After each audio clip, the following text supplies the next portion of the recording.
सजावट घडते पण कल्पनेतून, मूर्ती साकारते पण भक्तीच्या श्वासातून. कधी कापडातून, कधी रंगातून, कधी मातीच्या थेंबातून तो जन्म घेतो कलाकाराच्या प्रत्येक स्पर्शातून. ही फक्त आरास नाही, ही एक सृजन कथा. फक्त मूर्ती नाही तर श्रद्धेच्या भावनांचं रूप.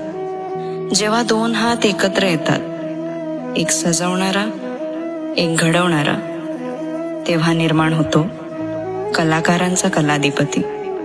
तो येतोय आभासातून वास्तवात, कल्पनेतून मंदिरात. तो आहे सजावटीत झळकणारा, मूर्तीतून प्रकट होणारा, कलाकारांच्या हृदयातून जन्मलेला कलाकारांचा कलाधिपती. गणपती बाप्पा मोरया.